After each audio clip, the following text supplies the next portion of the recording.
Muy buenas tardes, hermanos. ¿Cómo están? Dios les bendiga a todos, que sea grato la estadía en este lugar en esta tarde y que nuestro Dios nos colme de su sabiduría para que podamos, hermanos, ser receptivos a su palabra y que su Santo Espíritu nos acompañe. Así que, hermanos, nos da gozo presentarles al orador de esta semana. Ya algunos lo conocen, ¿no? Había estado un sábado con nosotros y bueno, ha parecido bien, hermanos, que el Señor lo utilice para que durante esta semana podamos tener el gozo de un encuentro con nuestro Dios, podamos crecer espiritualmente. Juan Camilo es teólogo,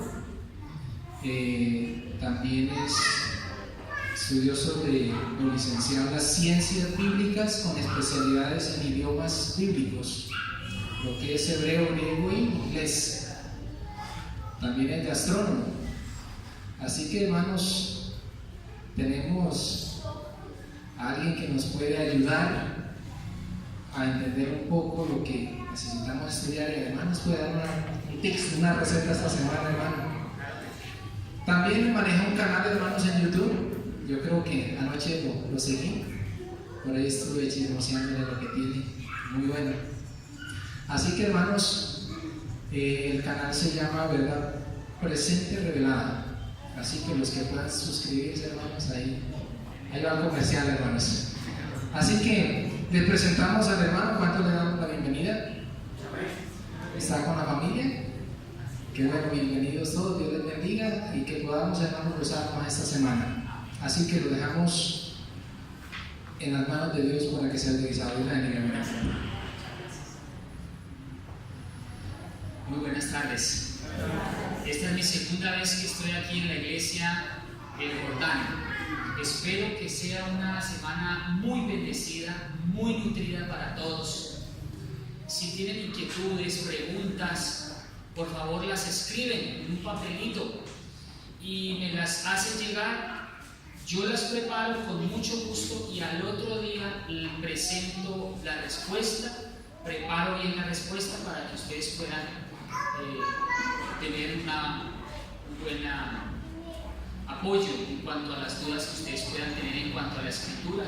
Obviamente, claro está, dentro de lo que puedan. El día de hoy esta semana va a ser muy nutrida. No sé si cuántos de ustedes miraron la programación, los días que vamos a ir mirando. Vamos a ir mirando, por ejemplo, esta semana va a enfocarse específicamente en doctrina, y espero sea de gran bendición. ¿Me prestas el teléfono para mirar? Les voy a leer la programación de lo que vamos a ver, gracias, hermano, de lo que vamos a ver esta semana.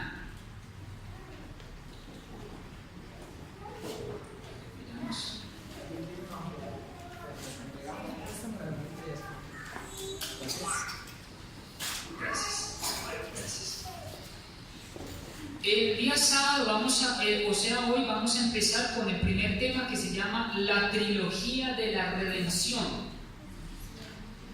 la divinidad de Jesús y la justificación por la fe. ¿Cómo les parece el tema de hoy? El día de mañana vamos a hablar, el título se llama Tenemos un Consolador, el Espíritu Santo no es una fuerza activa. El día lunes, nada que temer al juicio. Vamos a ver las dos fases del juicio: el juicio investigador y el juicio postmilenial. El día martes, ¿podemos hablar con los muertos? El estado de los muertos y la esperanza de la resurrección. El día miércoles es la pregunta: ¿está la ley clavada en la cruz? La verdad del sábado y la perpetuidad de la ley. El día jueves, el don de profecía en la iglesia remanente. El día viernes, inminente no es lo mismo que pronta. ¿Cómo dije? Inminente no es lo mismo que pronta. vamos a ver las señales de la inminente venida de Cristo. El sábado vamos a hablar sobre eclesiología, nuestra misión. La iglesia adventista es un pueblo profético. ¿Cuántos dicen amén? ¿Cómo les parecen los temas? Están bomba, buenísimos. Así que esperamos y contamos con la presencia de todos ustedes. Muy bien. Vamos entonces a empezar con nuestro primer tema y tiene que ver con la trilogía de la redención. ¿Y por qué le llamé así? Porque son tres las naturalezas que vamos a estudiar hoy. Vamos a estudiar la naturaleza de Jesús, la naturaleza de Satanás o los ángeles, y vamos a estudiar la naturaleza de Adán. Y vamos a hacernos una pregunta: ¿por qué Dios tuvo que hacerse hombre para morir por el ser humano? Y otra pregunta que vamos a resolver es: si Adán tuvo redención mediante la sangre de Cristo, ¿por qué Lucifer no?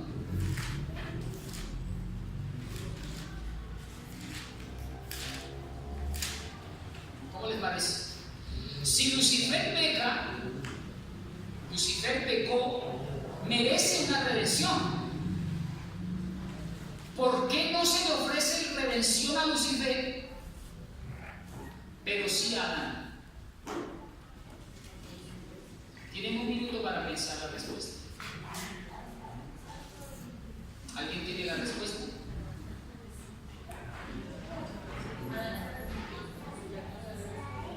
Acá dicen que Adán se arrepintió, Lucifer no.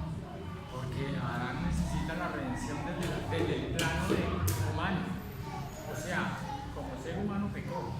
Lucifer se reveló desde el cielo como alguien. O sea que no merece redención, no merece salvación, perdón o una oportunidad.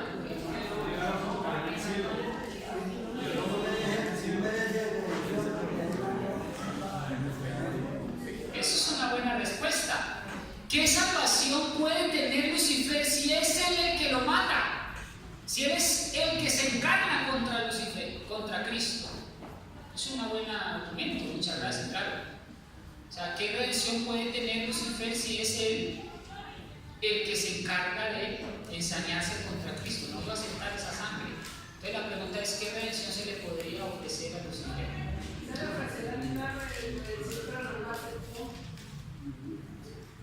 Bueno, vamos a ver cómo podemos ir resolviendo esas preguntas. Vamos a empezar porque no hay tiempo que perder. Lo primero que vamos a estudiar es que son tres naturalezas distintas las que vamos a tratar de estudiar hoy. La naturaleza de los ángeles es muy diferente a la naturaleza del hombre, y la naturaleza de Cristo es aún muy distinta a las otras dos naturalezas. Y a partir de allí vamos a tratar de descubrir por qué es que, de acuerdo a esas naturalezas, el hombre, un ángel no podía redimir a Adán. ¿Y por qué Adán no recibe redención? Primero que todo, hermanos, quiero contextualizarlos dentro del mundo angélico. Existen estas 12 rangos o 12 categorías angelicales en la Escritura. Y vamos a verlas rápidamente. El cielo es muy bien organizado. Dios tiene un orden. Y ese orden lo podemos ver en la Escritura y podemos ver cómo está organizado el cielo. Y podemos estudiar también la naturaleza angélica. Primero que todo, dentro de esa jerarquía tenemos el arcángel Miguel, que está por encima de cualquier otra jerarquía. Le siguen los arcángeles. Usted se preguntará, pero ¿cómo es posible que en la Biblia se mencione, que aquí se mencione arcángeles, cuando en realidad en la Biblia no se mencionan arcángeles, sino un solo arcángel? Ya vamos a ver por qué sí son arcángeles. Estamos hablando del mayor rango al menor, ¿de acuerdo?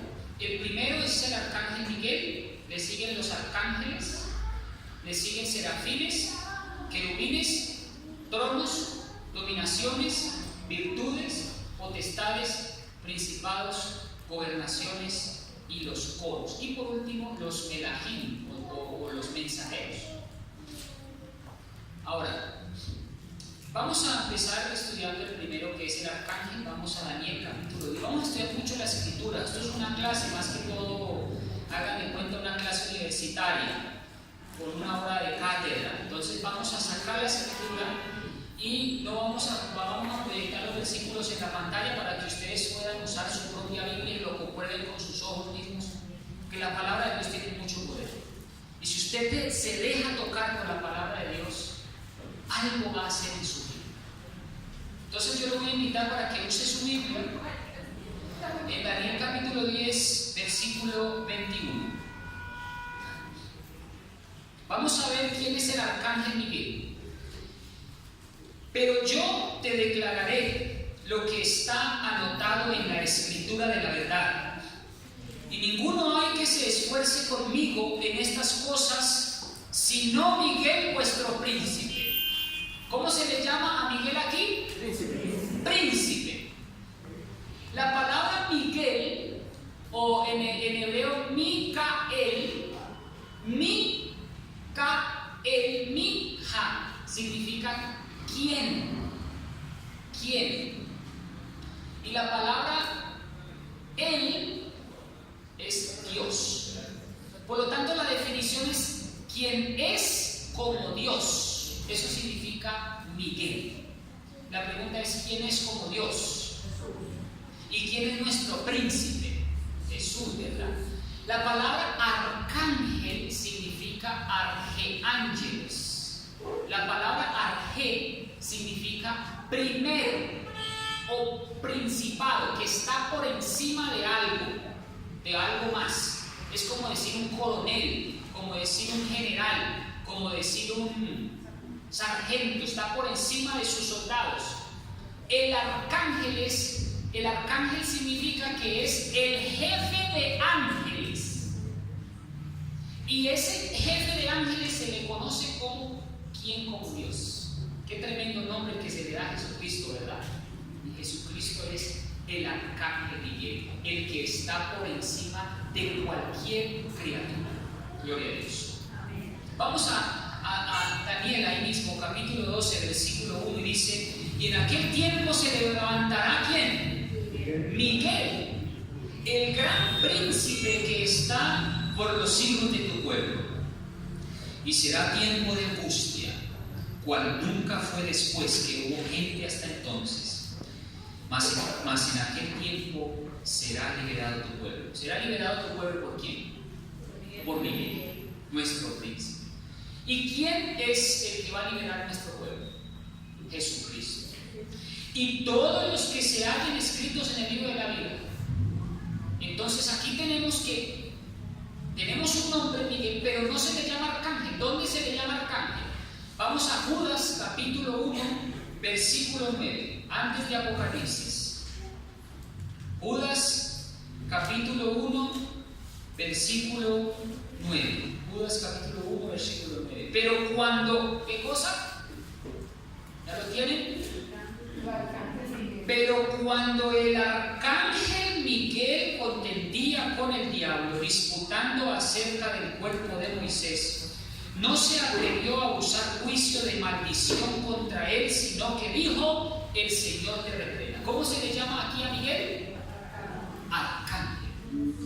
Aquí tenemos al arcángel Miguel. Y ahora sí, ¿quién es el arcángel Miguel? Vamos a Primera de Tesalonicenses capítulo 4, versículo 16.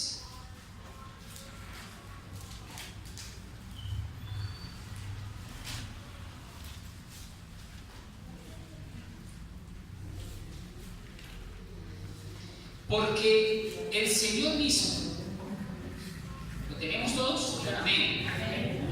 Porque el Señor mismo, con aclamación, con la voz del arcángel y con trompeta de Dios, descenderá del cielo y los muertos en Cristo resucitarán primero.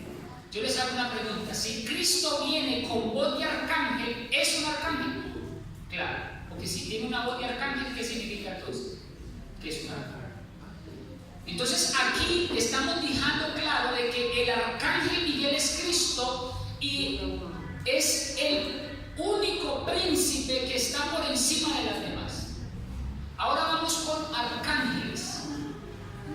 La palabra arcángeles en plural, mucho cuidado aquí, significa de que de cada jerarquía hay un jefe y se le llama arcángel, pero desde el punto de vista de que cada jerarquía, por ejemplo, los serafines tienen un arcángel, los querubines tienen un jefe de querubines, ¿sí? Como todo. El cielo está organizado que tiene en cada jerarquía, digámoslo así, un comandante. Por ejemplo, hay un comandante de querubines, un comandante de serafines, un comandante de tronos, un comandante de nominaciones, y a ese comandante se le llama arcángel. Pero el arcángel Miguel es solo Cristo que está por encima de los demás. Los demás arcángeles son solo jefes de las demás dominaciones. ¿Dónde dice que el arcángel, que hay arcángeles en plural en alguna evidencia bíblica?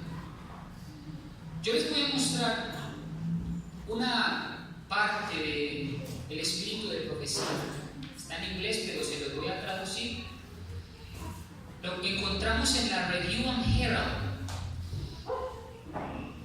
la página 295. Y miren cómo dice el espíritu de profecía sobre los arcángeles en plural. Ángeles y arcángeles se maravillan en el gran plan de redención. ¿Cómo está mencionando la palabra arcángel? ¿En singular o en plural? En plural. Pregunto, ¿hay arcángeles en el cielo?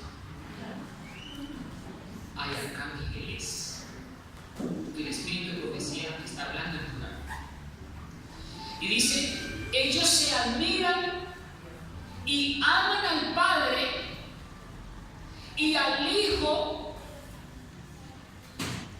como quien comparte la misericordia y el amor de Dios. Pregunto, ¿qué es lo que hacen los ángeles y los arcángeles con el plan de redención? Se maravillan. Miren lo que dice la Review and Herald, la página 371. La música rica llena el cielo mientras sus voces cantan estas palabras. Digno es el Cordero que fue sacrificado y resucitado para siempre. Salvación a nuestro Dios que está sentado en el trono y al Cordero. Y miren lo que dice aquí. Y la hueste angelical. Ángeles y ¿qué? Y arcángeles. Y miren que el espíritu de profecía de Nahuel tiene claro de que hay jerarquías en el cielo. Menciona arcángeles, querubines, cubridores, gloriosos serafines, y repiten el estribillo de esta canción gozosa y triunfante que dicen: amén, bendición y gloria y sabiduría y acción de gracias y honor y poder y gloria sean para nuestro Dios por los siglos de los siglos. Pregunto, ¿hay arcángeles también? Hay arcángeles. Entonces tenemos arcángel Miguel, el arcángel Miguel. Tenemos arcángeles en el cielo como jefes de otras jerarquías. Aquí tenemos otra cita que confirma lo mismo. Y miren esta cita que me gusta mucho también sobre sermones y sermons and talks, sermones y escogidos, volumen 1. Querubines y serafines. ¿Cómo está diciendo que también hay querubines y serafines?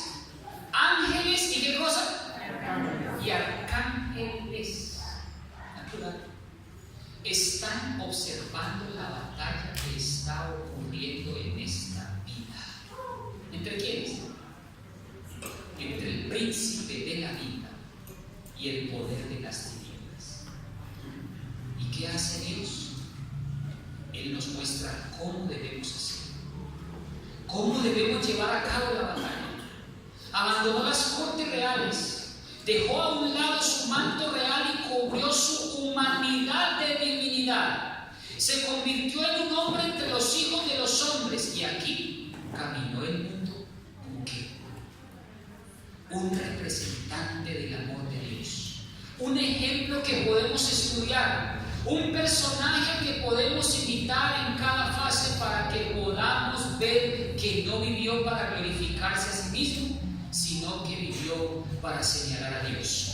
Él vino a vivir la ley de Dios porque Satanás estaba ejerciendo su poder sobre los hombres y sus mentiras engañosas estuvieron todo el tiempo presionando.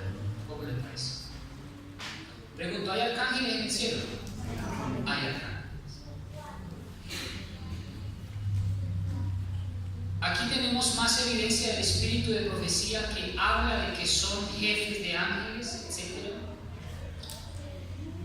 Vamos ahora con serafines. La palabra serafín significa alguien que arde, literalmente ardiente o que arde constantemente. Un serafín significa que es bruñido en fuego, elevados o que vuelan por encima de Dios mismo. No podemos confundir un serafín con un querubín. ¿Saben por qué? ¿Saben quién tiene mayor rango? ¿Un querubín o un serafín? Un serafín. La pregunta es, ¿Satanás era un querubín o un serafín? Satanás era un querubín. Y nosotros confundimos a un querubín con un serafín por el hecho de que Lucifer era el más exaltado. Ahora, el hecho de que Lucifer fuera el más exaltado en rango, en naturaleza no. Porque Satanás era un querubín cubridor. Yo les cuento una cosa, los querubines estaban a un lado del arca, mientras que los serafines volaban por encima o vuelan por encima del trono de Dios. La naturaleza del querubín es bruñido en fuego, de un serafín, perdón, mientras que la naturaleza de un querubín es cubridor o protector, que cubre o protege. Además, la palabra querubín significa postrado en oración, o sea que los querubines están constantemente postrados en una actitud de adoración, mirando hacia abajo, hacia las tablas de la ley, mientras que un serafín es el que vuela por encima de Dios y es bruñido en fuego. Por lo tanto, no son los mismos. Y ojo, porque aquí hay un error, porque en naturaleza, el serafín es superior al querubín. ¿De acuerdo? Además de eso, el serafín tiene 6 alas. El querubín solo tiene 2. En algunos casos, en algunos pasajes 4, pero nunca 6. La pregunta, ¿quién es más poderoso? ¿El que tiene un Mercedes-Benz o el que tiene un Chevrolet? ¿Quién es más poderoso? ¿El que tiene 6 alas o el que tiene 2? El que tiene 6. Por lo tanto, el que tiene 6 alas y el que es serafín, el que es bruñido en fuego, es un serafín. Un querubín no tiene esas características. Vamos rápidamente a Isaías capítulo 6. Isaías capítulo 6, versículo 1 en adelante.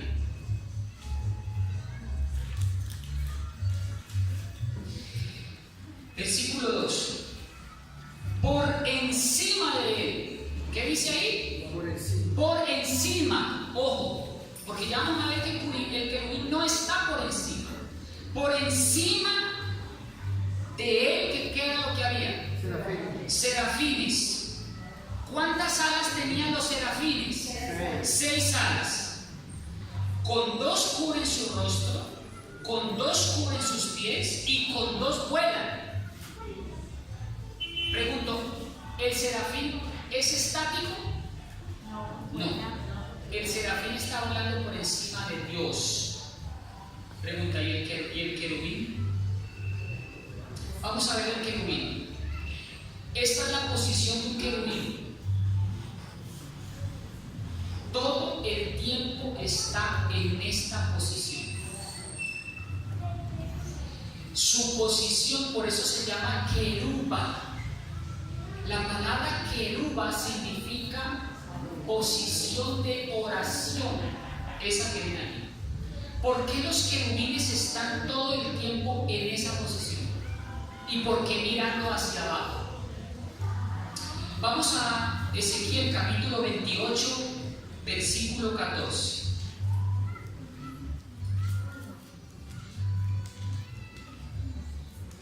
Ezequiel, recuerden que Lucifer era un querubín, no un serafín. Ezequiel 28, 14. Ahora, la pregunta que les hago es: ¿por qué cae un querubín y un serafín? Ya no, tengan esa pregunta allí, porque yo les voy a dar los elementos del por qué cae Lucifer y no un serafín. Y eso tiene una razón. Porque los querubines están mirando hacia abajo, hacia algo están mirando. ¿Hacia qué están mirando? ¿Hacia qué estaban mirando todo el tiempo? Los querubines estaban mirando algo. ¿Qué? Los mandamientos de Dios. ¿Qué había en el arca, dentro del arca? Los mandamientos de Dios. ¿Saben qué? Uno de esos querubines que están en el arca del pacto era Lucifer.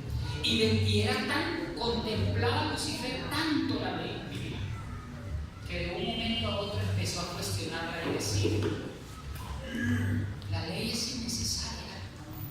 Así como los que hoy dicen que la ley está clavada en la cruz. La ley es imposible de cumplir. Esta ley es innecesaria porque nosotros somos santos. Nosotros somos ángeles, nosotros no vamos a pecar nunca. Cuando empieza a cuestionar Lucifer la ley de Dios, no, el problema no era en cuestionarla, el problema era que empezó a cuestionar el gobierno de Dios, que está fundamentada en la ley. Yo les digo una cosa: todo gobierno se rige por leyes. ¿Qué pasa con Venezuela? Sus habitantes están cuestionando la ley de Maduro, ya no sirve para nada. ¿Qué está pasando con Estados Unidos? Están cuestionando la forma de gobierno de Trump. Están cuestionando su legislación, sus leyes. Hoy en día están cuestionando la libertad religiosa, las leyes que nos protegen. Cuando el hombre empieza a cuestionar la ley de Dios, no solamente está cuestionando la ley, sino que está cuestionando el gobierno de ese señor. Y Lucifer, al empezar a contemplar la ley tanto, porque estaba contemplándola constantemente, cuestiona la ley de Dios. Y cuando cuestiona la ley de Dios, que está contenida en el arca, ahí es cuando cae. Ezequiel capítulo 28, versículo 14 dice: tú, queruba ungido, protector. Eso es lo que significa querubín. ¿Qué significa querubín? Protector. ¿Qué significa serafín? Bruñido en fuego. Pregunto, ¿son dos naturalezas diferentes, sí o no? Claro, son muy diferentes. Escuchen esto, hermanos. En naturaleza el serafín es superior, pero en designio, porque Dios designa a Lucifer, lo corona de honra, lo corona de esplendor, le otorga una sabiduría especial, una belleza especial. Eso es diferente. Y además, el que peca no es un serafín, el que peca es un querubín.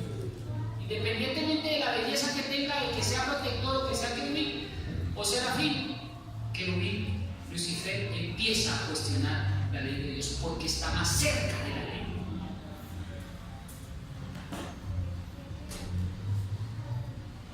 A veces, los que pecan más gravemente son los mismos líderes de la iglesia. A veces los que pecan más gravemente y llevan al error al pueblo son los mismos líderes de la iglesia. Y no me refiero a los líderes de la iglesia adventista. Hermanos, hablemos de Trump, hablemos de Maduro, hablemos, hermanos, de los pastores que les recaerá la responsabilidad de enseñar un error tan grande de que el domingo fue clavado en la cruz. Sobre ellos va a recaer una responsabilidad muy grande. De que el sábado no hay que guardar.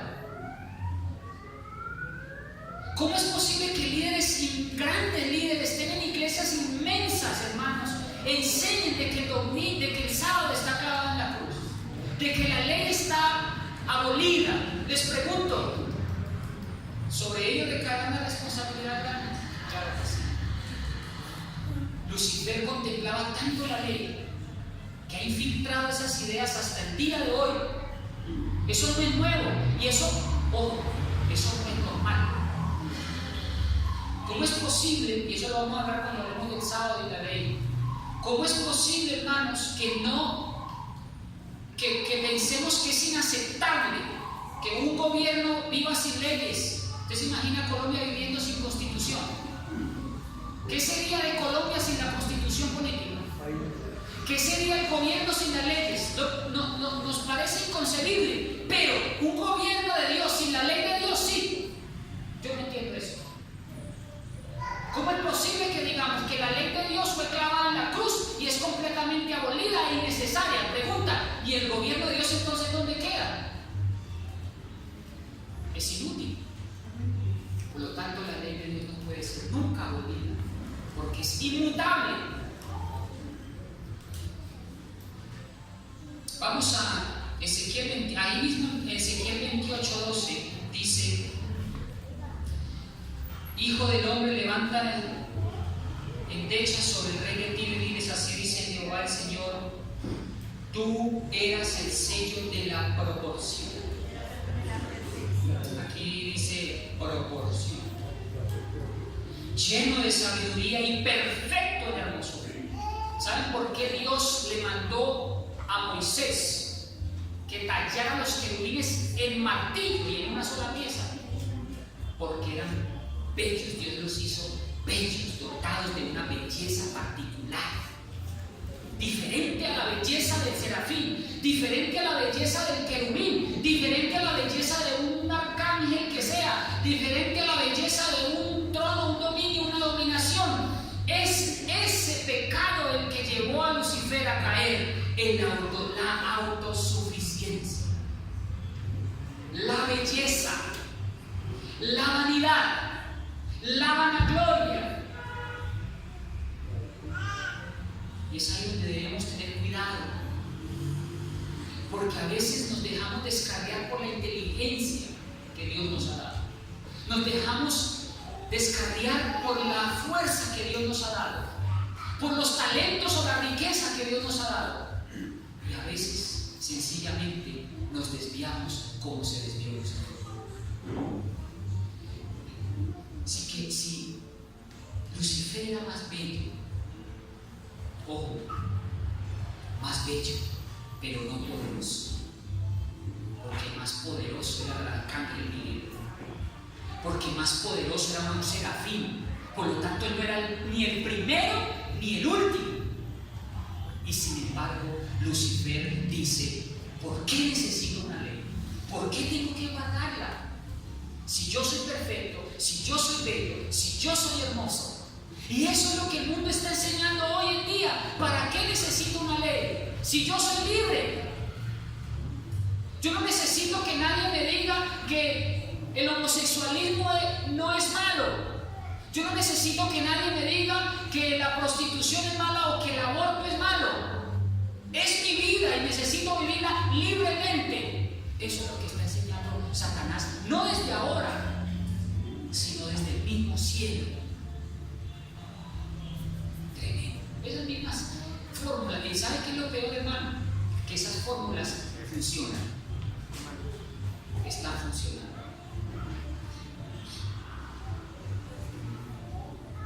Versículo 15. Perfecto eras en todos tus caminos, desde el día en que fuiste creado hasta que se halló en ti maldad.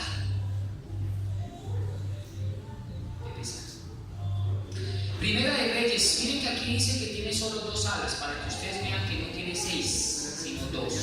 Primera de Reyes 6:23.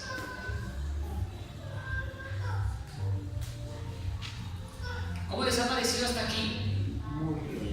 ¿Ya están dormidos? Primera de Reyes 6:23 dice: hizo también en el lugar santísimo 2 querubines de madera de olivo, cada uno de 10 codos de altura. Ayúdenme a contar las alas. Una ala del querubín tenía 5 codos y la otra ala del querubín otros 5 codos. Así que habían 10 codos desde la punta de las alas hasta la punta de las otras. ¿Cuántas alas contó ahí? ¿Cuántas alas tiene un querubín? 2. Miren, ahí la pueden ver. Pregunto, ¿quién es más poderoso? ¿Quién es superior en jerarquía? ¿Un serafín o un querubín? Sin embargo, el querubín es el que cae. Miren ustedes esto. Los querubines siempre están en el arca del pacto, mirando hacia la ley, orando y contemplando los mandamientos y el gobierno de Dios a través de su ley que rige el universo. En esta contemplación de la ley, ojo a esto, Lucifer peca al cuestionar la ley y decir que es innecesaria de guardar, ya que los ángeles son perfectos y que le resultará para el hombre imposible de guardar. Es en este cuestionar que peca y se desvía y empieza su rebelión contra el gobierno de Dios, una lucha que persiste hasta el día de hoy. Miren lo que dice el Espíritu de Profecía, tomo 4, página 272. Los 2 querubines en el arca del pacto se le conoce como la mercy seat o la silla de la misericordia. Representa a todos los ángeles celestiales observando con interés y reverencia a la ley de Dios depositada en el arca del santuario celestial. ¿Cómo le parece? El arca del santuario celestial fue un patrón de la verdadera arca en el cielo. De pie los ángeles vivientes en cada extremo, cada uno con un ala cubriendo la silla de la misericordia, o sea, el arca del pacto, extendiéndose hacia lo alto, mientras que las otras alas están extendidas en señal de reverencia y humildad. En el arca terrenal a Moisés se le pidió que pusiera las tablas de piedra. Estas fueron llamadas las tablas del testimonio, y el arca fue llamada el arca del testimonio porque en ellas contenían el testimonio de ¿qué? De los 10 mandamientos. Es en esa contemplación de la ley que Lucifer peca. Vamos a Efesios con las otras 2 jerarquías, con las otras jerarquías. Efesios capítulo 6, versículo 12 menciona las demás para terminar con este punto. Efesios capítulo 6, versículo 12. Porque no tenemos lucha contra carne ni sangre, sino contra ¿qué cosa? Principados. ¿De qué cree que esto qué significa? Pues ángeles, grupos de ángeles agrupados en principados, potestades, gobernadores de tinieblas de este mundo, contra malicias espirituales en las alturas. Hermanos, yo les voy a mostrar de todas estas jerarquías,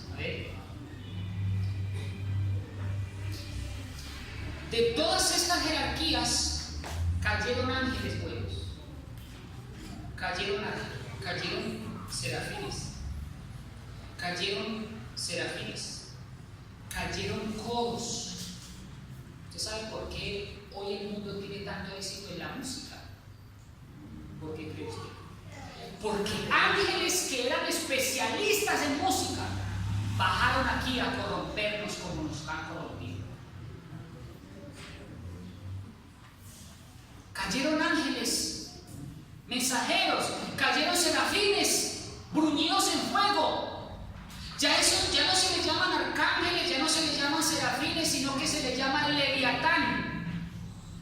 Se les llama, ¿acuerdan de los demonios? ¿Cómo se les llaman?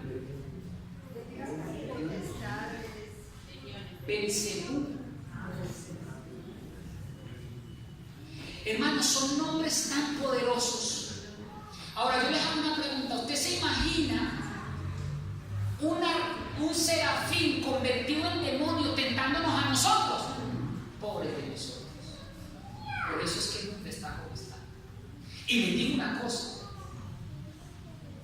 Dios, en su misericordia, está reteniendo los 4 vientos de la tierra. Porque si por él fuera, estos mismos demonios que se convirtieron en demonios poderosos ya nos hubieran destrozado, acabado. Hermanos, por eso es que el mundo está como está, convulsionado con guerras, con pestilencias. ¿Ustedes creen que los ángeles tienen alguna misericordia de usted? ¿Alguna compasión? Por él fuera quiere verlo usted destruido en las drogas, en el alcohol, en el vicio, en la ira, en la maledicencia. Es más, ¿ustedes creen que entre los mismos ángeles se quieren o se aman? No pueden tener un solo atributo de Dios, porque si lo tuvieran, estarían como aceptando los dones de Dios. En un ángel malo no hay nada bueno. Les pregunto entonces, dice el Espíritu de profecía la verdad acerca de los ángeles. Escuchen esto, hermanos. Ponemos cerrojo en las casas para que no nos entren los ladrones. Aseguramos nuestras pertenencias y le ponemos seguro a las casas para que no entren los ladrones. Y dice ella: ¿y quién nos libra de los demonios que nos tientan día y noche dentro de nuestra casa?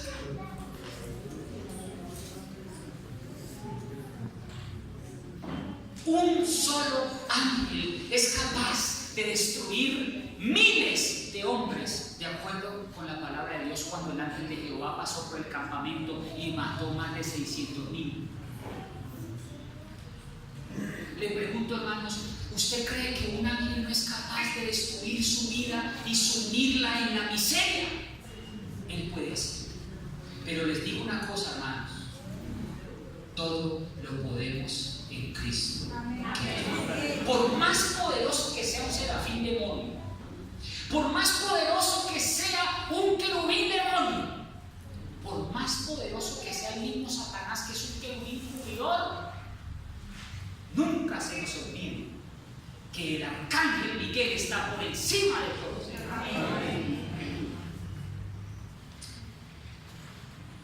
Hermanos, según mi reloj llevamos 38 minutos de conferencia. Ustedes verán si paramos aquí o seguimos.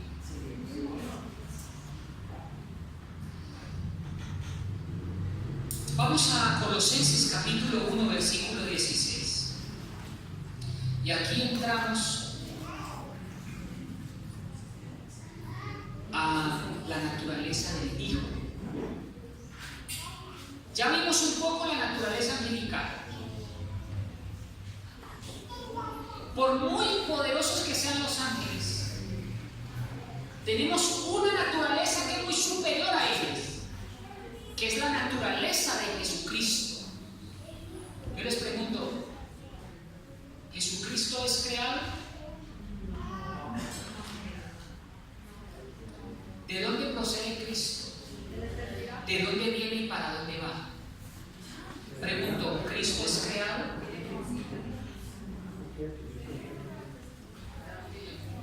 Otra pregunta, ¿Cristo se llamaba Cristo cuando vino a la tierra? ¿Cómo se llamaba antes de llamarse Cristo?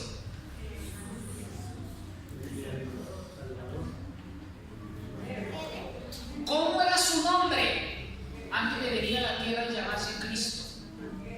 Y la pregunta que surge es, ¿por qué Cristo tiene que venir por el hombre y no un ángel? ¿Por qué no un arcángel? ¿Por qué no un querubín? ¿Por qué no un serafín? ¿Por qué tuvo que ser Jesucristo?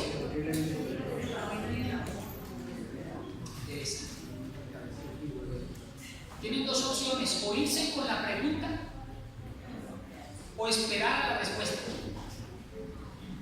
Tengan paciencia, hermano. A veces en una reunión social nos dan 3 horas y no nos damos cuenta. A veces en una fiesta nos dan 3 horas y no nos damos cuenta. A veces estamos en cine y son 3 horas y ven, son las 12. Pero cuando estamos aquí empezamos a mirar el reloj con desespero. Tanto afán para irnos a tomar un chocolate con pan ahorita. Más bien alimentémonos de la palabra de Dios un poquito más.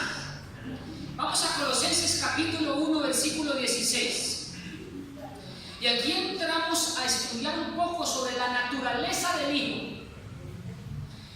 Dice el versículo 16, versículo 15, el cual, vamos desde el 14 para que ustedes miren de quién está hablando. En quien tenemos redención por su sangre. ¿De quién está hablando aquí? El perdón de los pecados. Y miren lo que dice aquí. El cual es la imagen del Dios invisible. ¿Quién es Jesucristo? La imagen de Dios. Le pregunto, ¿Jesucristo es un ángel? No sé. No sé. Cuidadito. Porque aquí no me está diciendo que es un ángel. Se le llama arcángel porque es jefe de ángeles. No quiere decir que sea un ángel. Aquí la escritura me está diciendo que es la imagen de Dios. Pregunto, ¿así se le llaman a los ángeles? No. Versículo 15. El cual es la imagen del Dios invisible, el primogénito de toda criatura. Y miren qué interesante. Por Él fueron creadas todas las cosas. ¿Por quién? Por Él es quién? Cristo Jesús. ¿Un ángel tiene la potestad de crear las cosas como lo crea Dios mismo? No. Aquí la escritura me está diciendo que Cristo es Dios porque Él hizo todas las cosas. Versículo sigue diciendo las que hay, y miren lo que Él hizo, miren lo que Él hace, incluyendo a Lucifer. Dice, por Él fueron creadas todas las cosas, las que hay en el cielo, las que hay en la tierra. ¿Qué fue lo que hizo Cristo? Visibles e invisibles. Y miren lo que Él también hace, le pertenece a Él porque Él lo hizo. Tronos, dominios, principados y potestades.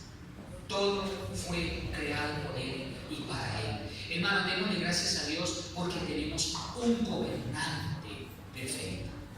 Un gobernante que está por encima de cualquier jerarquía. Y yo le digo una cosa, hermano, por muy encumbrado que Cristo fue, en ese momento no estimó toda esa gloria. Se despojó a sí mismo, tomó forma de siervo, se hizo pecado y vino a morir por nosotros. No tuvo donde recostar su cabeza el encumbrado del universo. Qué lamentable que Cristo haya dejado todo, se haya despojado de todo y lo hayamos dejado vestido y con la mesa servida. Es lamentable que Cristo haya venido por un pueblo que lo rechazó. Es lamentable que los ángeles se postren, los serafines se postren, los serafines bruñidos en fuego se postren ante Jesucristo y el hombre mortal, una criatura como lo que somos, no seamos capaces de rendirle adoración a Jesucristo, quien vino a morir por mí.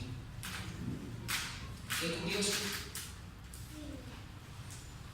que seamos tan prepotentes, tan orgullosos,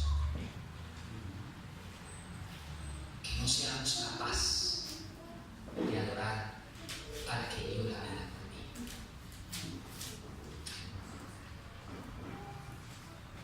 Cristo no es una criatura. Es un ser, no es una criatura o un ser creado. Cristo es el creador, es el mismo Dios, monarca del universo, autoexistente, el que tiene vida propia y en sí mismo, no tiene edad ni depende del tiempo. Vamos a Juan capítulo 8, versículo 58. Vamos rápidamente, me quedan 15 minutitos. Depende de acuerdo a este reloj. Juan 8, 58 dice: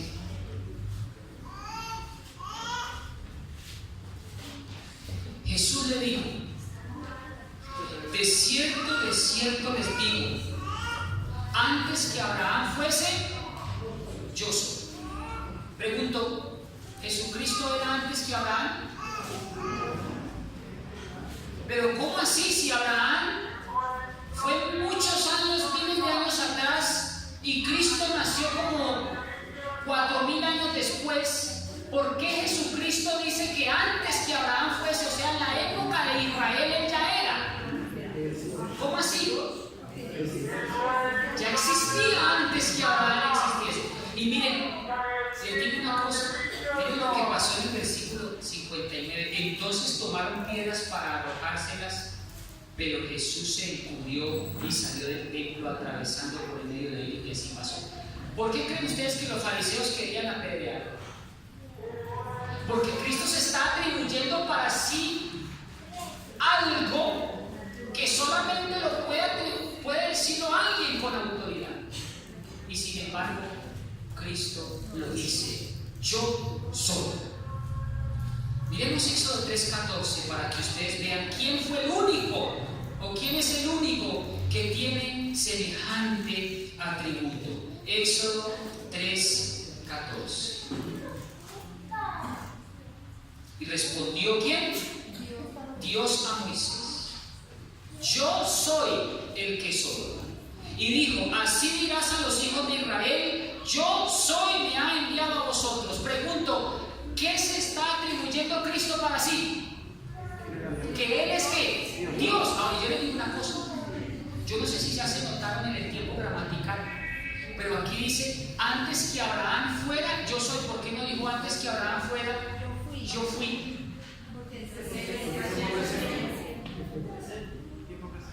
¿Por qué dijo? Lo más lógico es decir yo era, pero él no dice eso, dice yo soy.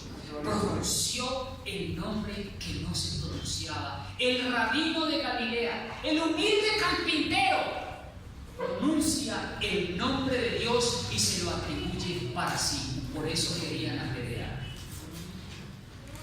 Vamos a Colosenses capítulo 1, versículos 16 y 17.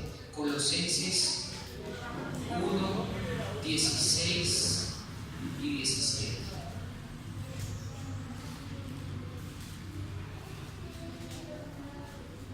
Ya lo leímos. Por Él fueron creadas todas las cosas, las que hay en el cielo y las que hay en la tierra, visibles e invisibles, sean tronos, dominaciones, principados, potestades, todo fue creado por Él y para Él. Y miren esto: Él es, ¿qué cosa? Antes de todas las cosas, y todas las cosas por Él subsisten. Pregunto, ¿Él era antes de todas las cosas? ¿Incluido Lucifer? ¿Incluido los ángeles? ¿Incluido las jerarquías? Claro que sí. Vamos a Isaías capítulo 9, versículo 6. Isaías 9, 6. Porque un niño, búsquenlo, hermano, no les dé pereza. Si no lo encuentran, tómense su tiempo.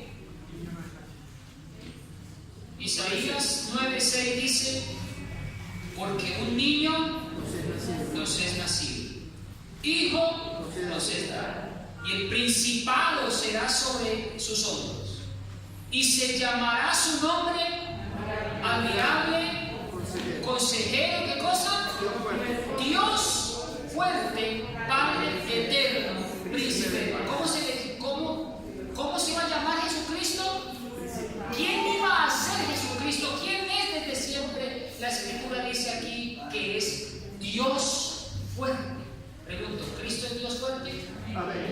Jesucristo es príncipe de paz. Amén. Amén, hermanos.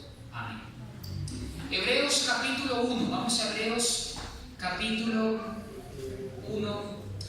Dios mismo, ustedes saben, hermanos, que Dios el Padre le llama a Cristo Dios directo. Y es más, y le dice Dios a los ángeles que adoren a Jesucristo, porque es Dios. Tremendo. Hebreos capítulo 1. Hebreos capítulo 1. Vamos a leerlo, hermanos, para que ustedes vean. Hebreos 1, 8. Pero vamos a leerlo desde el 5.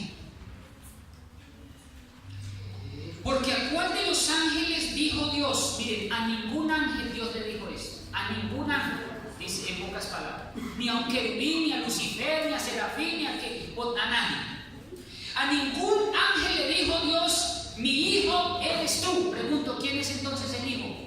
Alguien muy importante, un ser muy importante. Yo te he engendrado hoy, y otra vez yo seré a él padre y él me será hijo. Y cuando introduce al primogénito en el mundo, miren lo que dice Dios sobre Jesucristo. ¿Qué dice? Adórenle todos los ángeles de Dios. ¿Qué es lo que le pide Dios el Padre a los ángeles de Jesucristo? Adoren a Cristo. ¿Por qué? Miren lo que dice el versículo 8. Mas al Hijo dice. ¿Quién dice?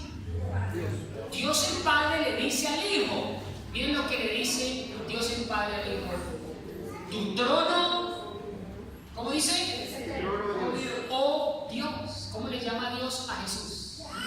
El mismo Dios Padre le llama a Jesucristo Dios. Tremendo. Tu trono, oh Dios, por siempre jamás. Cetro de equidad, cetro de tu reino. ¿Cómo le llama Dios el Padre al Hijo? Dios. Pregunto, ¿Cristo es Dios? Amén. Gloria a Dios, hermanos. Gloria a Dios. Juan capítulo 10, versículo 30 me dice que Jesús es igual al Padre. Miren lo que dice Juan capítulo 10, versículo 30.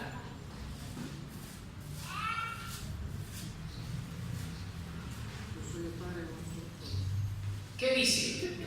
Léalo con su propia Biblia. Juan 10:30. Yo y el Padre Uno somos. uno somos. Pregunto, ¿hay desigualdad del Padre y el Hijo? No hay ninguna desigualdad del Padre con el Hijo. Pregunto, ¿qué pretensiones podía tener Lucifer de aspirar a qué? Si Lucifer no tenía ni tendría nunca la igualdad de Jesucristo. Sin embargo, Lucifer es tan osado que quiere tener la igualdad de Jesucristo.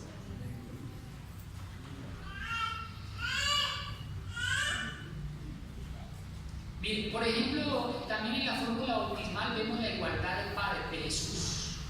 Bautizándolos en qué? En nombre del Padre, del Hijo y del Espíritu Santo. ¿Se les da por la misma igualdad, sí o no? Si Jesucristo fuera inferior o el Espíritu Santo fuera inferior, no habría esta fórmula bautismal.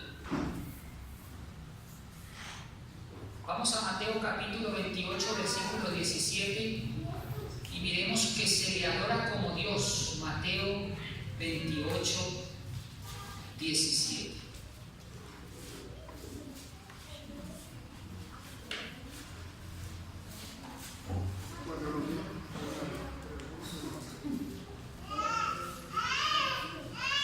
Versículo 16. Ustedes sabían que los discípulos adoraban a Jesucristo. Versículo 16. Entonces los 11 discípulos se fueron a Galilea, al monte donde Jesús les había ordenado. Y cuando le vieron, ¿qué cosa? Le adoraron, mas unos dudaban. Lo mismo que pasa hoy en día. Pregunto, ¿los discípulos adoraron a Jesucristo? Pregunto, ¿se puede adorar a alguien que no sea Dios? No, porque la Escritura dice: solo a tu Dios adorarás y solo a Él servirás. Y si Cristo acepta la adoración de sus discípulos, entonces Jesucristo es Dios. ¿Cuántos dicen amén por eso? Amén. Pero unos dudaban. Y dice, vamos a ver quién dudaba. ¿Usted sabe quién fue el discípulo que dudó en la adoración de Jesucristo?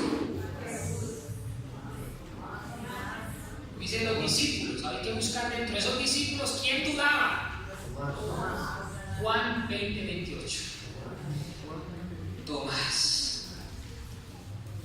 Ojalá no seamos como Tomás, que dudamos de la adoración de Jesús.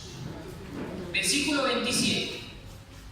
Entonces dijo Tomás: mete tu dedo aquí y ve mis manos, y da acá tu mano y métela en mi costado, y no seas incrédulo, sino creyente. Y Tomás respondió y le dijo, ¿cómo le dijo? ¿Cómo le llaman finalmente, después de que duda, al ver que efectivamente sí había resucitado? ¿Qué hace Tomás con Jesucristo? Se postra y dice, ¿cómo lo reconoce Tomás a Jesús? Señor mío y Dios mío. ¿Usted sabía que Esteban también adoró a Jesús y lo reconoce como Dios? Vamos a Hechos capítulo 7, versículo 59. Hechos 7, 59 y 60. Y con esto, con Pablo damos por terminado. Hechos 7, versículos 59 y 60 dice: y apedrearon a Esteban. Y mientras él invocaba ¿a quién? A Dios, decía: Señor Jesús, recibe mi espíritu. ¿Cómo les parece?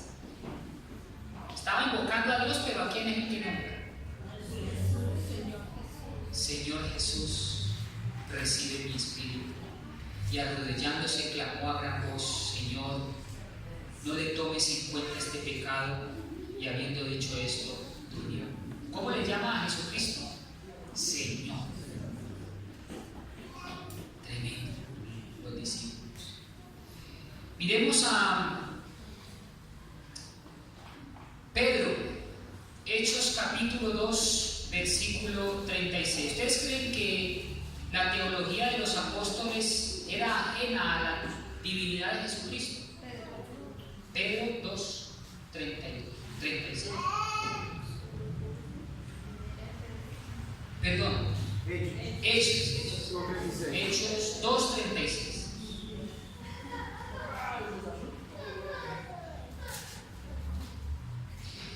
Sepa pues ciertísimamente toda la casa de Israel que a este Jesús que vosotros crucificasteis, Dios le ha hecho ¿qué cosa? Señor y Cristo. Gloria a Dios. Y Romanos capítulo 9, versículo 5. Romanos 9, 5. Dice: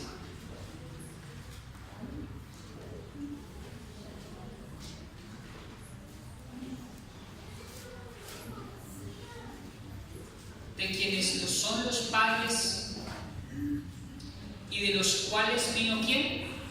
Cristo en la carne, el cual es ¿qué? El cual es Dios sobre todas las cosas, bendito por siempre. Amén. No hay duda, ¿verdad? Cristo es Dios por siempre. Amén. Queridos hermanos, tenemos un Dios maravilloso que se hizo carne por nosotros. Día de mañana, si Dios nos da salud, vamos a terminar el tema. Y esperamos que lo conectemos con el Consolador. No es una fuerza activa, el Espíritu Santo es la tercera persona de la deidad. Amén. Espero que este estudio haya sido fortalecedor para ustedes y que vengamos mañana. Muchas gracias. Yo quiero hacer mi llamada.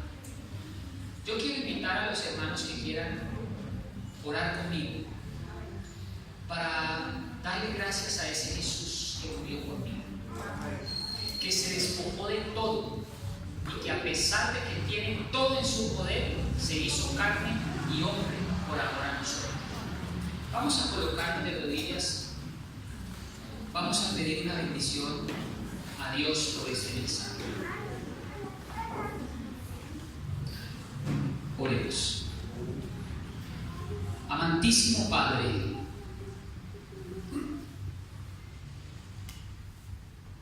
te damos gracias porque Jesucristo vino a esta tierra, se hizo carne, desciende del cielo, poderoso, encumbrado, Dios mismo. Y no teniendo nada de qué aferrarse, se despojó de todo lo que tenía y vino a redimir al hombre.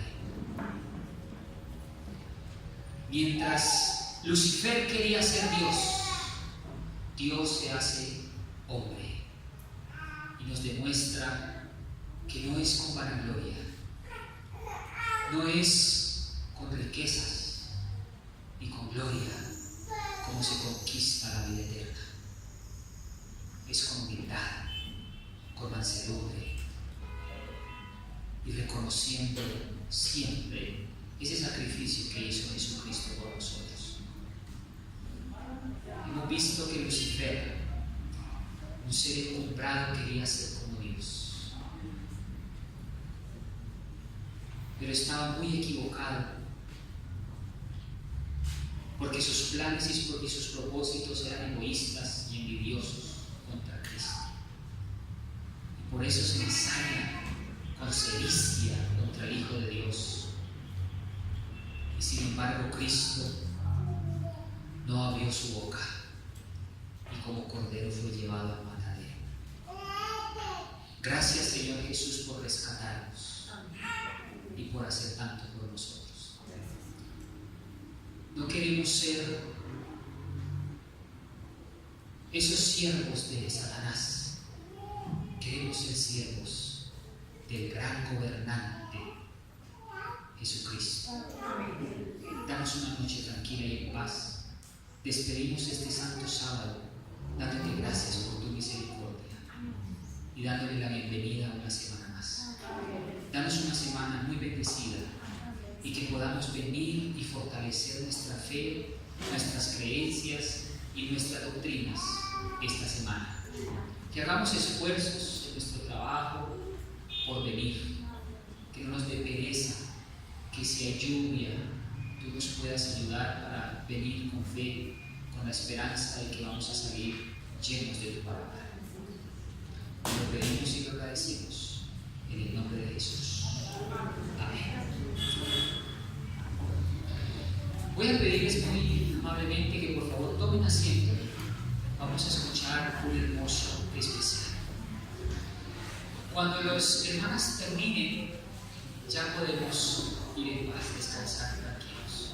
Una feliz semana para todos y los espero mañana a la misma. ¿A qué hora, hermanos? 5:45. 5:45. Muchas gracias y una feliz semana.